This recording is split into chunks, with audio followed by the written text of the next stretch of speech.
The golden rays of the morning sun painted the ancient walls of Buckingham Palace in warm hues as Sergeant James Mitchell adjusted his red tunic for the final time.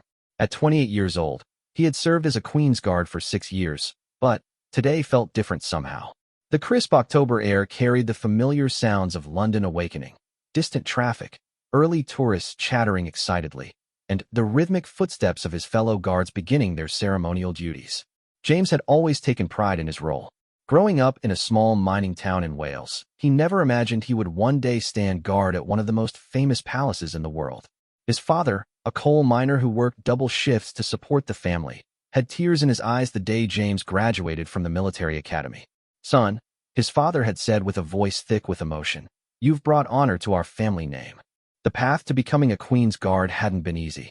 James endured months of rigorous training, learning to stand perfectly still for hours regardless of weather conditions, mastering the intricate drill movements, and understanding the deep traditions that came with wearing the iconic red uniform and bearskin hat. Every morning, he reminded himself that he wasn't just a soldier. He was a living symbol of British heritage and discipline. As James took his position outside the palace gates, he noticed the usual crowd of tourists beginning to gather.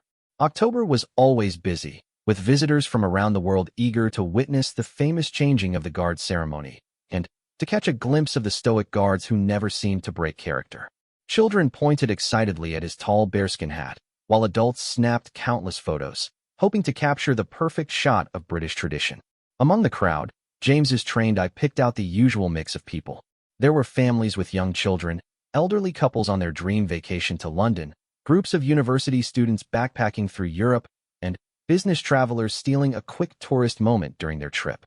Most visitors showed genuine respect and curiosity about the guards and their duties. However, one group caught James's attention for all the wrong reasons. Near the front of the crowd stood a family that seemed different from the rest. The man, who appeared to be in his 50s, wore an expensive tailored suit and a watch that probably cost more than James's annual salary. His wife was draped in designer clothing and jewelry that sparkled even in the morning light. Their teenage son, dressed in designer brands from head to toe, held the latest smartphone and seemed more interested in taking selfies than learning about the history surrounding him. The family's behavior immediately stood out.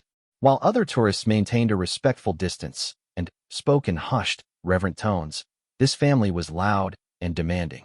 The father kept pushing through the crowd, insisting he deserved a better view because of who he was.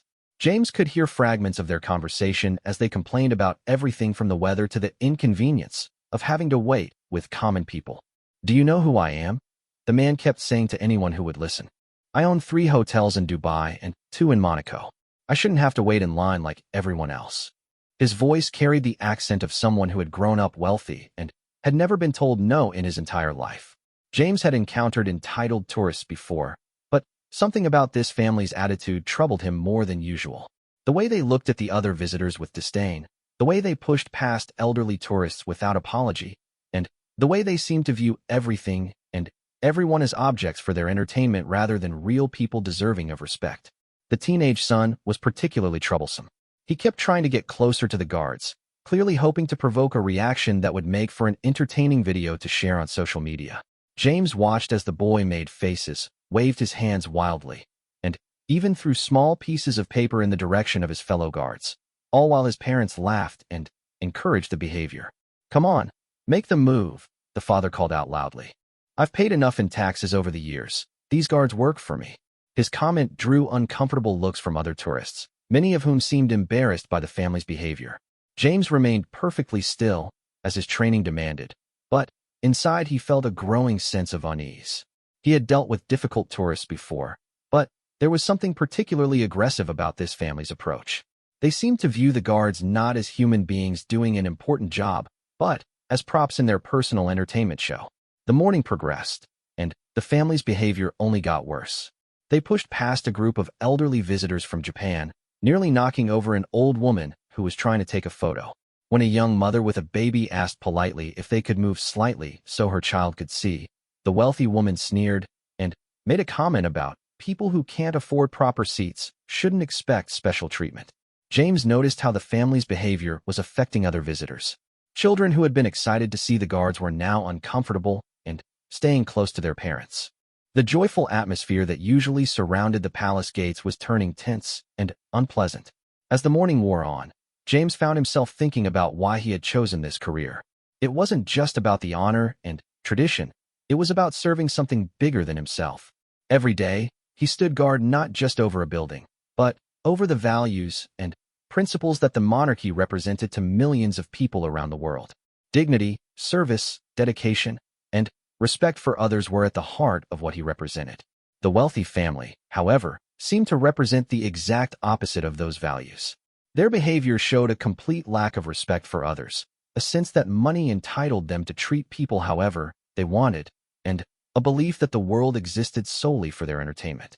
Around 10:30 in the morning, as James was considering how much longer he would have to endure the family's disruptive presence, something happened that would change everything. The teenage son, clearly bored with his previous attempts to get attention, decided to escalate his behavior. James watched in his peripheral vision as the boy whispered something to his father, who laughed loudly and nodded encouragingly. The mother pulled out her phone, clearly preparing to record whatever was about to happen. Other tourists began to notice the family gathering closer to James's position, and several people stepped back, sensing that something unpleasant was about to occur. The boy approached James directly, standing just inches from his face. "Hey, robot," he called out loudly. "Can you hear me in there? Or are you just a statue?" When James maintained his composure and remained motionless, the boy became more aggressive. "I bet you're not even a real soldier," the teenager continued, his voice growing louder and more mocking. "You're probably just some actor they hired to stand here and look stupid in that ridiculous hat." His parents laughed and encouraged him to continue. Other tourists began to look uncomfortable with the situation. Several families with children moved away from the area, not wanting their kids to witness whatever was about to happen. An elderly man tried to quietly suggest that the family should show more respect, but the father rudely told him to mind his own business. James could feel his heart rate increasing slightly, but his training kicked in. He had been prepared for situations like this. Guards were taught to remain calm and professional regardless of provocation. He focused on his breathing, keeping it steady and controlled, and reminded himself of the honor associated with his position. But the teenager wasn't finished. Emboldened by his parents' laughter and the attention he was getting, he decided to cross a line that no tourist had ever crossed before. With his mother's phone camera rolling and a crowd of shocked onlookers watching, the boy did something that would shock everyone present and change the course of the entire day. The morning sun continued to shine down on the palace gates, but the atmosphere had changed completely. What had started as a typical day of tourism and tradition was about to become something entirely different. James stood at his post, unaware that the next few seconds would test everything he had learned about duty, honor, and human dignity. In that moment before everything changed, James thought about his father back in Wales, probably just finishing his morning shift at the mine. He thought about the oath he had taken when he became a guard, and the trust that millions of people placed in him to represent the best of British values. He had no idea that he was about to face the ultimate test of those values. The crowd around the palace gates had grown larger, with more tourists arriving for the famous changing of the guard ceremony. Most were excited and respectful visitors who appreciated the opportunity to witness centuries-old traditions. But the wealthy family continued to stand out like a dark cloud in an otherwise bright day. As James maintained his position, perfectly still and dignified, he represented everything that was noble about service and duty. In just a few moments, he would need to draw upon every lesson he had learned about honor, restraint, and the true meaning of strength. The morning that had started like any other was about to become the most challenging, and ultimately the most defining day of his career as a Queen's Guard. The seconds seemed to stretch into eternity as the wealthy teenager stood directly in front of James, his phone-wielding mother positioned to capture whatever humiliation he was planning to inflict. The crowd around them had grown noticeably quiet, sensing that something terrible was about to happen. Even the usual sounds of London traffic seemed muted, as if the entire city was holding its breath. James could see the malicious gleam in the boy's eyes, the same look he had seen in schoolyard bullies during his own childhood. But this wasn't a schoolyard. This was one of the most sacred and respected locations in the United Kingdom, a place where dignity and tradition had been maintained for centuries. Without warning, the teenager leaned forward and spat directly into James's face. The act was so shocking, so utterly disrespectful and vile, that for a moment, everyone around them stood frozen in complete disbelief. The thick saliva ran down James's cheek, visible to everyone in the crowd.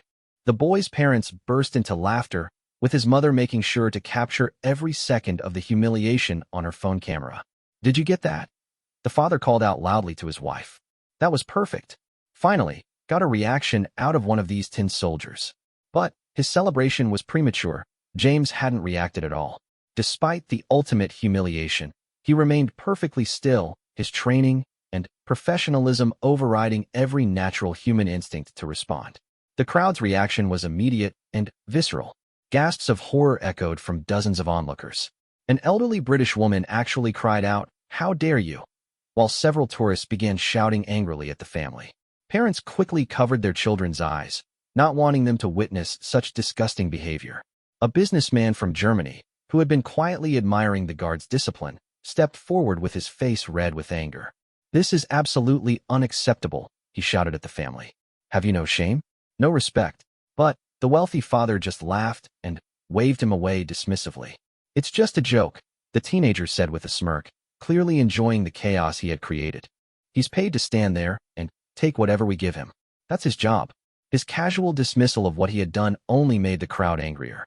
James could feel the warm saliva slowly dripping down his face, but he remained absolutely motionless. Every fiber of his being wanted to respond, wanted to defend his dignity and honor. His muscles tensed slightly, his jaw tightened almost imperceptibly, but years of training held him in place. He was a Queen's Guard, and Queen's Guards did not break formation, no matter what. Inside his mind, however, a storm was raging. James thought about his fellow soldiers who had died serving their country, about the generations of guards who had stood at this very spot with honor and pride. He thought about what this uniform represented, not just to him, but to millions of people around the world who saw it as a symbol of dignity, tradition, and unwavering duty. The wealthy family seemed completely oblivious to the magnitude of what they had done. The mother was already uploading the video to her social media accounts, adding captions like, "Finally, made one of these robots react," and "Money talks," even to the Queen's puppets. She seemed genuinely proud of what her son had accomplished. But the crowd was having none of it.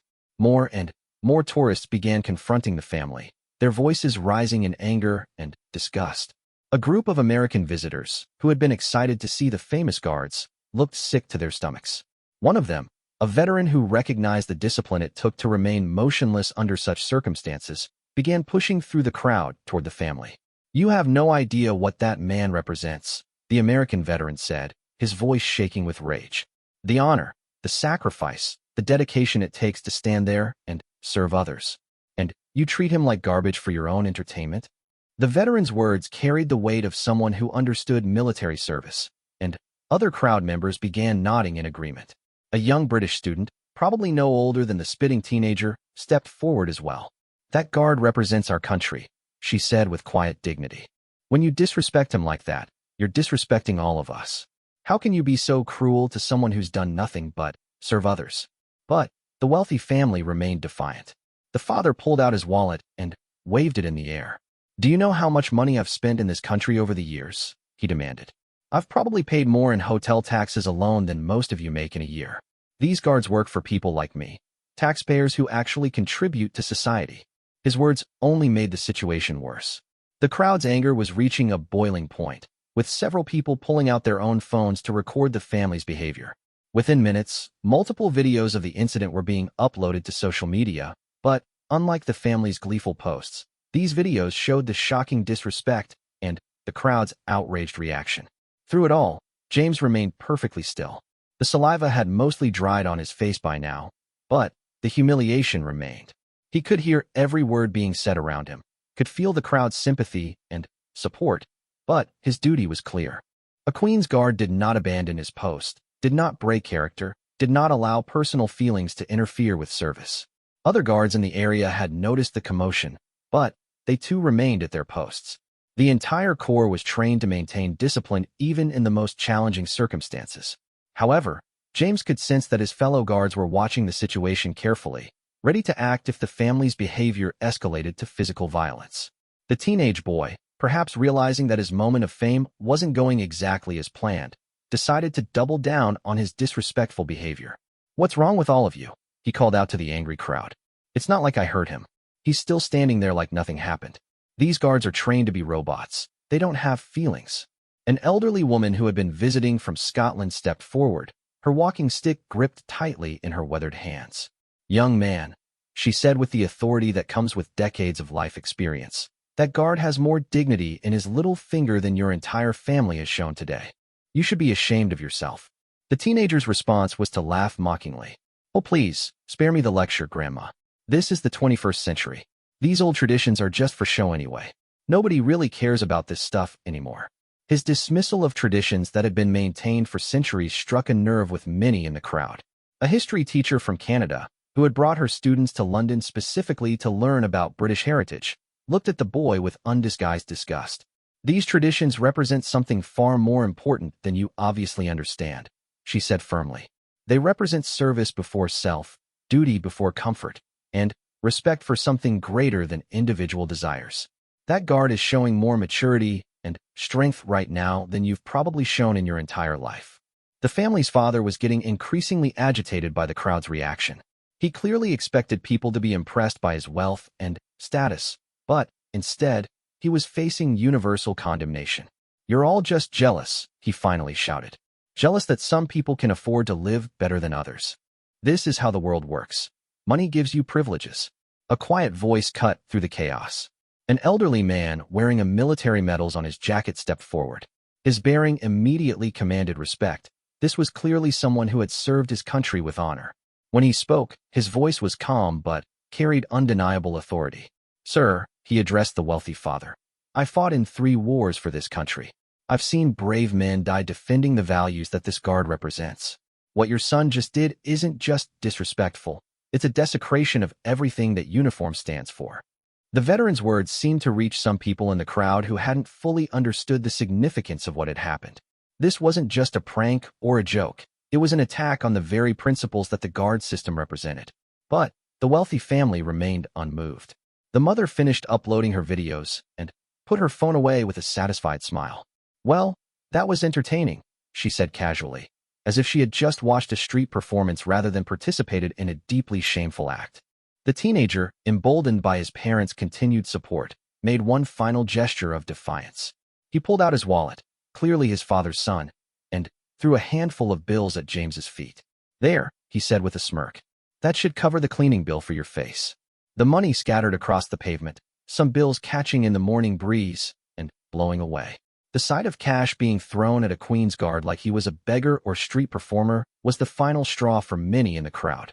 Angry shouts erupted from multiple directions, and several people began pushing forward, clearly intent on confronting the family more directly. It was at this moment that James faced his greatest test, not just from the humiliation he had endured, but from the knowledge that his response, or lack thereof, would be watched, recorded, and judged by millions of people around the world. The values he represented, the traditions he upheld, and the honor of every guard who had ever served were all in his hands. The morning sun continued to shine down on the scene, but the atmosphere had changed completely. What had started as a typical day of tourism and ceremony had become a moment that would define not just James's career, but the public's understanding of what true dignity and professionalism really meant. As the scattered bills fluttered around James's polished boots, the weight of the moment pressed down on him like a physical force. The crowd's anger was palpable, their voices creating a cacophony of outrage and disbelief. Yet through it all, James remained statue still, his breathing controlled, his gaze fixed straight ahead. But inside his mind, something profound was happening. James wasn't just thinking about his training anymore. He was thinking about his grandfather, who had served in World War II and had taught him that true strength wasn't about fighting back when provoked. It was about standing firm in your principles when everything around you tried to make you abandon them. His grandfather had often said, "Son, anyone can throw a punch when they're angry. But it takes a real man to stay true to himself when the whole world is testing him." The wealthy teenager stood there smirking, clearly expecting some kind of dramatic reaction. His parents were already celebrating what they saw as their victory over the uptight British establishment. But they had no understanding of what was really happening. They thought they had humiliated James, but they had actually given him an opportunity to demonstrate something far more powerful than anger or retaliation. A young girl, probably about 8 years old, had been watching the entire scene with wide, confused eyes. She tugged on her mother's sleeve and asked in a voice loud enough for many to hear, "Mommy, why is that man so mean to the soldier? The soldier didn't do anything wrong." Her innocent question cut through the chaos like a knife. Here was a child who instinctively understood what the wealthy family couldn't grasp, that unprovoked cruelty was wrong, regardless of how much money you had or how important you thought you were. The little girl's mother knelt down and whispered something in her ear, but the girl shook her head and walked toward James. Several adults tried to stop her, worried about what might happen, but she was determined. She reached into her small backpack and pulled out a packet of tissues. "Here, Mr. Guard," she said softly, holding up the tissues. "You can clean your face." Her gesture was so pure, so completely opposite to the cruelty she had just witnessed, that it brought tears to several onlookers' eyes. James couldn't acknowledge the little girl directly. His duty required him to maintain his position, but everyone watching could see the profound impact her kindness had on the entire situation. The contrast between her innocent desire to help and the family's calculated cruelty was stark and powerful. The wealthy father, perhaps sensing that the crowd's mood was turning even more strongly against them, tried to regain control of the narrative. "Oh, come on," he said loudly. "Don't make this into some big drama. It was just a bit of fun. These guards are trained for this kind of thing. They probably deal with worse stuff every day." His attempt to minimize what had happened only made things worse. A police officer who had been patrolling the area had noticed the crowd gathering and was now pushing through to see what was happening.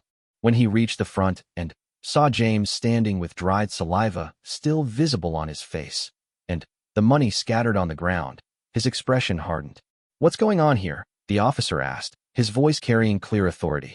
Multiple voices began explaining simultaneously, but the police officer held up his hand for quiet and pointed to the elderly veteran with the medals. "Sir, could you please tell me what happened here?" The veteran's account was precise and dignified. He explained how the family had been disruptive from the beginning, how they had pushed past other tourists and shown contempt for everyone around them, and, finally, how the teenager had committed the ultimate act of disrespect by spitting on the guard. As the veteran spoke, the wealthy father's demeanor began to change.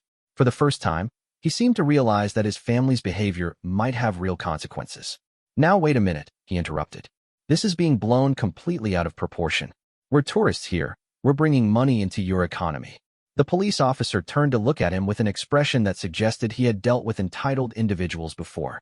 "Sir, being a tourist doesn't give you the right to assault anyone, and spitting on someone is considered assault under British law." The word assault seemed to hit the family like a thunderbolt. The mother, who had been so proud of recording her son's behavior, suddenly looked worried. "Assault?" she repeated.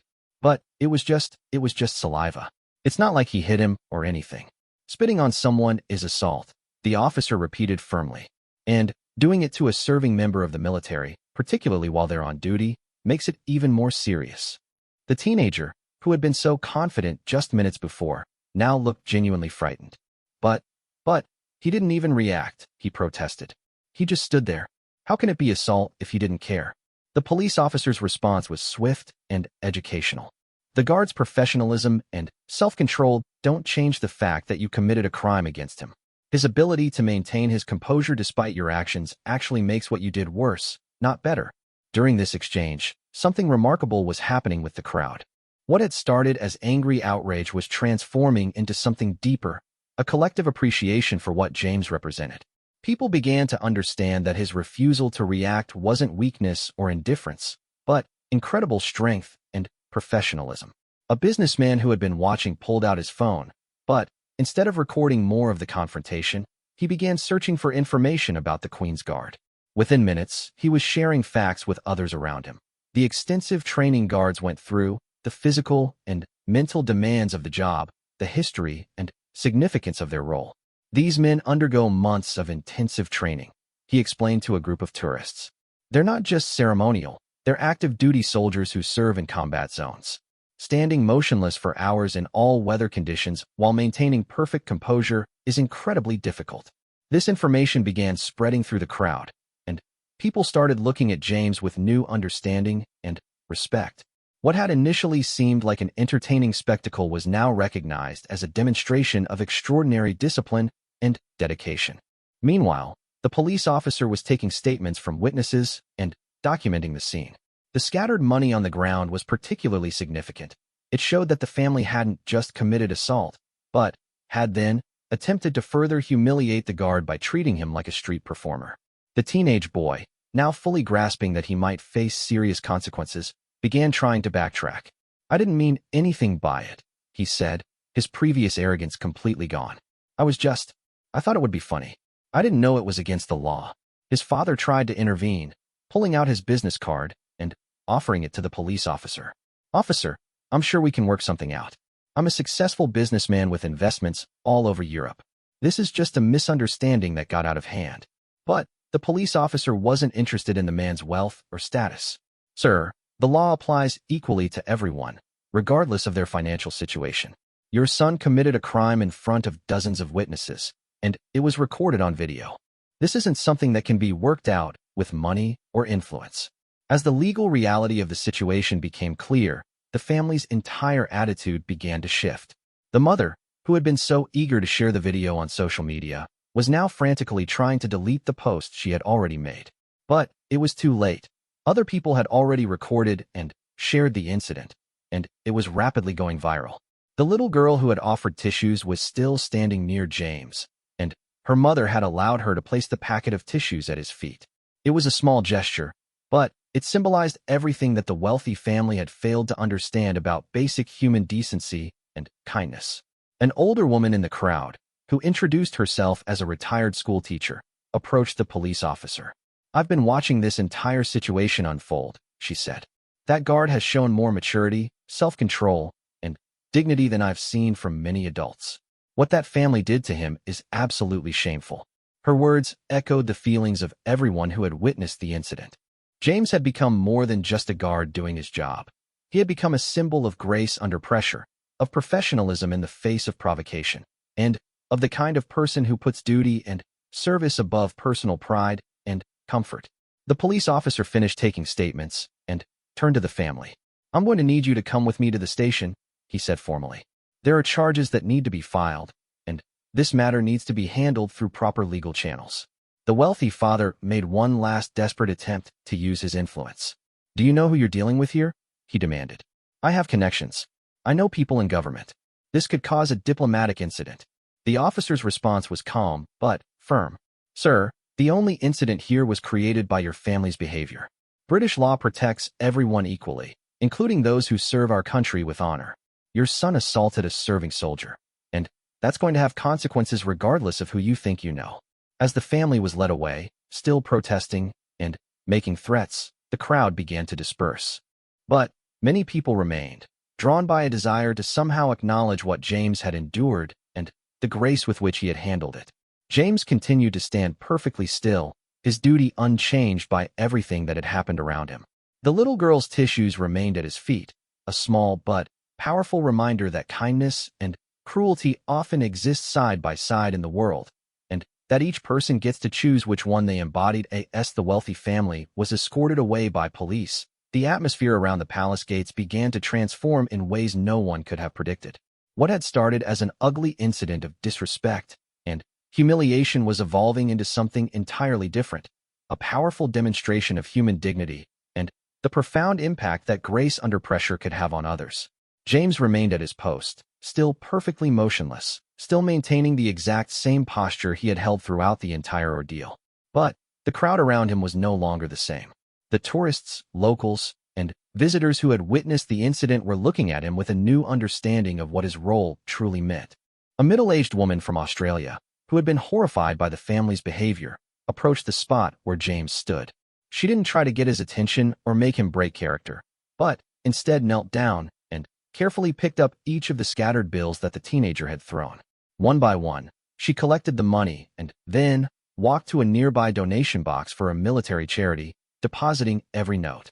"That's where this belongs," she said loud enough for others to hear. In support of people who actually serve others instead of humiliating them. Her action sparked something in the remaining crowd. Other people began approaching the charity box, pulling out their own money and making donations in James's honor. Within minutes, a steady stream of visitors was contributing to the military charity. A Japanese businessman donated a substantial amount, explaining to his family in English, "This is how we show respect for someone who has shown such dignity." An elderly couple from Ireland emptied their pockets, and a group of college students pooled their money together for a collective donation. But the crowd's response went beyond just monetary contributions. People began sharing stories about their own family members who had served in the military, about the sacrifices that soldiers made, and about the importance of treating others with basic human dignity regardless of their position in life. A young father holding his toddler son approached the area near James's post. "Look, buddy," he said softly to his child. "See that soldier? He's showing us what it means to be brave and strong, not by fighting or being mean to others, but by staying calm and doing his job even when people are mean to him." The little boy, too young to fully understand the complexity of what had happened, nodded solemnly and waved at James. It was a pure, innocent gesture that somehow captured what many adults in the crowd were feeling: admiration for someone who had maintained his principles under the most challenging circumstances. Social media was buzzing with videos of the incident, but the narrative was not what the wealthy family had intended. Instead of celebrating their humiliation of a guard, people around the world were expressing outrage at their behavior and admiration for James's professionalism. #RespectTheGuard began trending, with thousands of people sharing their own stories about military service and the importance of treating service members with dignity. A video blogger who had been in the crowd during the incident posted a powerful commentary that quickly went viral. "I watched a teenager spit on a soldier today," she said into her camera. "And I watched that soldier respond with more grace, strength, and dignity than I've ever seen from anyone in my entire life. He didn't need to fight back or get angry to show his power. His refusal to stoop to their level was the most powerful response possible." The incident was being covered by news outlets around the world, but the focus wasn't on the family's wealth or status. It was on James's extraordinary demonstration of self-control and professionalism. Military experts were being interviewed about the training and discipline required to maintain composure under such circumstances, and the coverage was overwhelmingly positive about the guard's conduct. Back at the palace gates, something unprecedented was happening. Word of the incident had spread among other guards and military personnel in the area, and while they couldn't abandon their posts or break protocol, there was a noticeable increase in the number of personnel visible around the palace. It was a subtle but powerful show of solidarity with their fellow guard. A senior officer, off-duty but still in uniform, had arrived and was quietly observing the situation. He couldn't officially comment on what had happened while James was still on duty, but his presence sent a clear message that the incident was being taken seriously by the military hierarchy. The crowd had evolved from random tourists to something resembling a vigil. People weren't just taking photos anymore. They were standing quietly, showing respect for what James represented. Some had brought flowers, which they placed near his post. Others simply stood in silence, as if participating in an impromptu ceremony honoring service and sacrifice. An elderly veteran in a wheelchair, accompanied by his granddaughter, had positioned himself where he could see James clearly. The old man sat quietly for nearly an hour, occasionally wiping tears from his eyes. When his granddaughter asked why he was crying, he replied, "Because that young man reminds me of why I was proud to serve my country." In a world full of people who only care about themselves, he's showing everyone what real honor looks like. The impact of the incident was reaching far beyond the immediate area. Military bases around the country were reporting increased interest from young people wanting to learn about service opportunities. Recruitment officers noted a spike in inquiries, with many specifically mentioning the guard at Buckingham Palace as their inspiration. A group of school children on a field trip had arrived just as the wealthy family was being taken away by police. Their teacher, recognizing the teaching moment that the situation presented, gathered her students in a semicircle near James's post. "Children," she said in a voice that was both gentle and serious, "what you're seeing here is a demonstration of something very important. That guard has been standing there doing his job with dignity and respect, even though someone was very mean to him. This is what we call integrity, doing the right thing even when it's difficult." One of the students, a boy about 10 years old, raised his hand. "Why didn't he fight back? My dad says you should never let anyone treat you badly." The teacher smiled at the question. "That's a very good question. Sometimes, the strongest thing you can do is not fight back. That guard knows that his job is more important than his personal feelings. By staying calm and professional, he's showing all of us what real strength looks like." The children watched James with new understanding, and several began talking quietly about their own relatives who had served in the military. The teacher encouraged these conversations, helping the children understand the connections between service, sacrifice, and the freedoms they enjoyed every day. As the afternoon progressed, the story of the incident continued to spread and evolve. News channels were interviewing military historians about the significance of the Queen's Guard and the training required for the position. Experts explained that the guards weren't just ceremonial figures, but active duty soldiers who often served in combat zones before and after their palace duties. A documentary filmmaker who happened to be in London working on an unrelated project had heard about the incident and arrived with her crew. She began interviewing witnesses, military personnel, and tourists about what they had observed and how it had affected them. What was emerging was a powerful story about dignity, respect, and the way that individual acts of grace could inspire others to be better. The filmmaker interviewed the little girl who had offered tissues to James. With her mother's permission, the 8-year-old explained her thinking. The mean man made the soldier sad, so I wanted to help him feel better. My mommy teaches me to be kind to people who are doing important jobs. Her simple explanation captured something that many adults struggled to articulate: the basic human impulse to respond to cruelty with kindness, to offer help to those who need it, and to recognize when someone is performing a valuable service that deserves respect. As James's shift neared its end, the crowd around him had grown larger rather than smaller. People weren't there to gawk or take selfies anymore. They were there to bear witness to something extraordinary. The incident had become a symbol of larger questions about respect, dignity, service, and how society treats those who dedicate their lives to serving others. A representative from the palace had quietly arrived and was observing the situation from a distance. While official protocol prevented any immediate public response to the incident, it was clear that the event was being monitored at the highest levels. The crowd's positive response to James's conduct was being noted, and preparations were being made for an official acknowledgement of his professionalism. The wealthy family, meanwhile, was discovering that their actions had consequences they had never anticipated. News of their behavior was spreading rapidly through social media, and their identities had been revealed by other tourists who had recorded the incident. Their businesses were facing boycotts, their social media accounts were flooded with negative comments, and their attempt to humiliate a guard had backfired spectacularly. But James remained focused on his duty, unaware of the global conversation that was developing around his response to the morning's events. He stood at his post with the same dedication and professionalism that he had shown every day of his career, embodying the values that his uniform represented. 3 hours after the incident, as James's shift was finally coming to an end, the area around Buckingham Palace had been transformed into something unprecedented. What had started as a typical tourist attraction had become a gathering place for people from around the world who wanted to show their respect for what they had witnessed. The official changing of the guard ceremony had proceeded as scheduled, but it carried a different weight now. The tourists in attendance weren't just watching a traditional display of British pageantry. They were witnessing a demonstration of values that had been tested and proven under the most challenging circumstances. As the new guard prepared to take James's position, a senior officer approached the post. In a quiet voice that only James could hear, he said, "Outstanding conduct, Sergeant Mitchell. Your professionalism today has honored not just yourself, but the entire corps."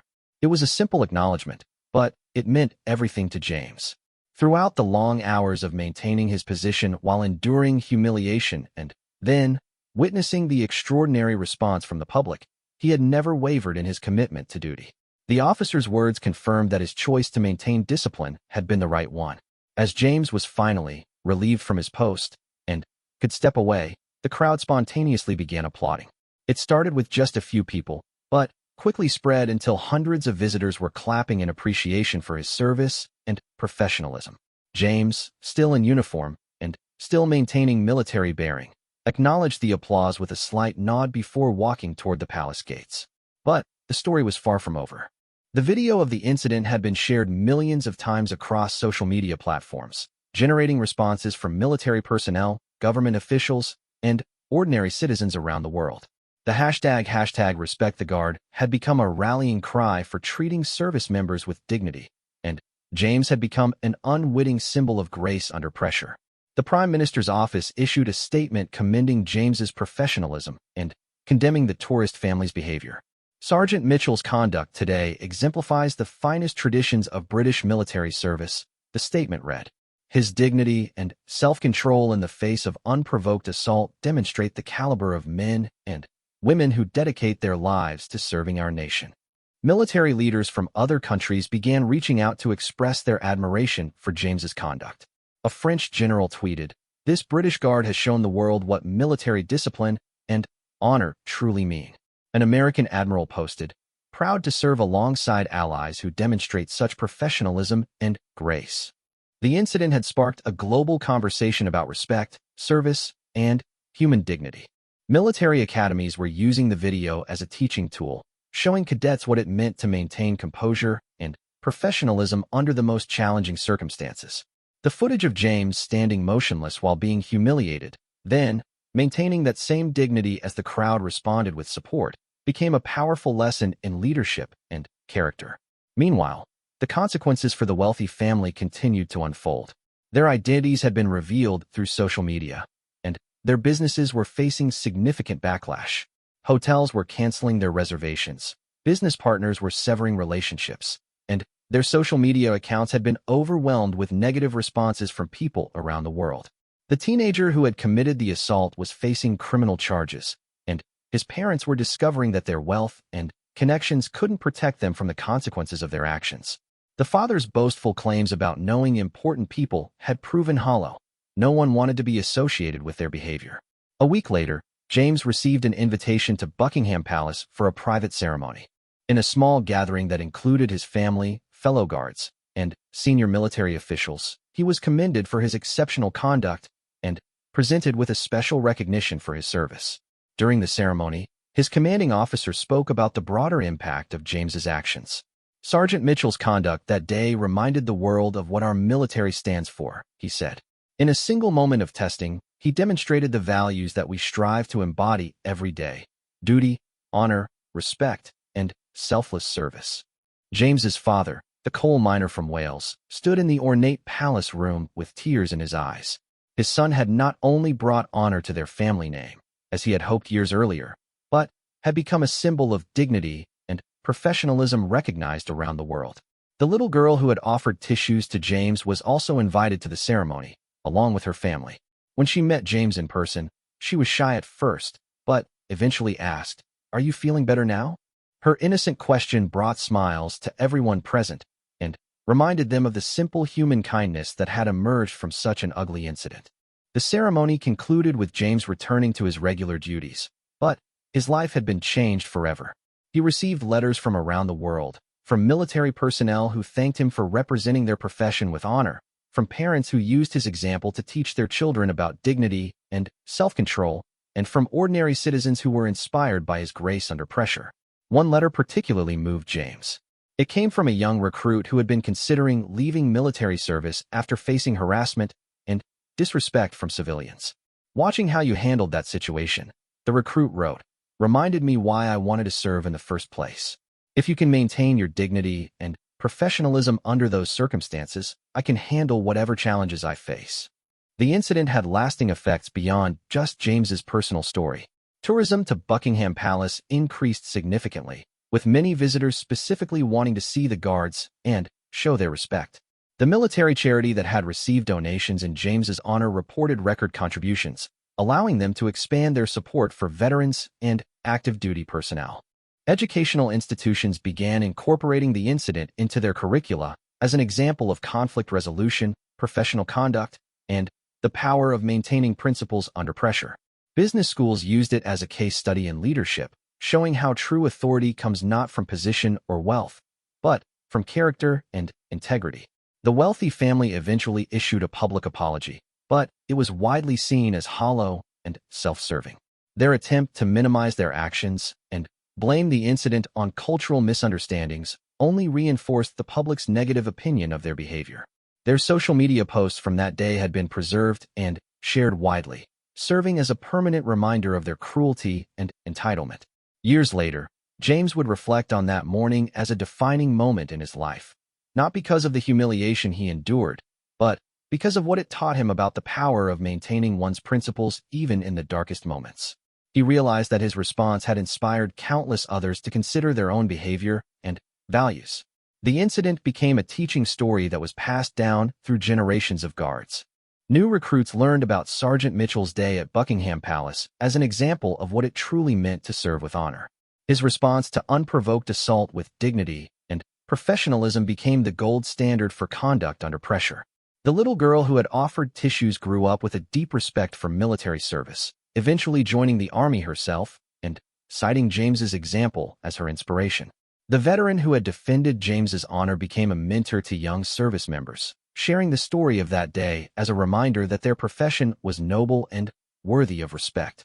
In the end, what had started as an act of cruelty and disrespect had become a powerful demonstration of human dignity and the lasting impact that principled behavior could have on others. James Mitchell had proven that true strength wasn't about fighting back when attacked, but about maintaining one's values and integrity regardless of how others chose to behave. The morning sun that had witnessed the beginning of the incident eventually set on a day that had changed not just James's life, but the lives of countless others who were inspired by his example. His response had indeed left everyone stunned, not because it was dramatic or confrontational, but because it was a perfect demonstration of what it meant to serve others with honor, dignity, and unwavering professionalism. The story of the Royal Guard and the spitting tourist became more than just a news item or viral video. It became a reminder that in a world that often seemed to reward selfishness and cruelty, there were still people who chose to embody the highest ideals of service and human dignity. And sometimes, that choice could inspire the entire world.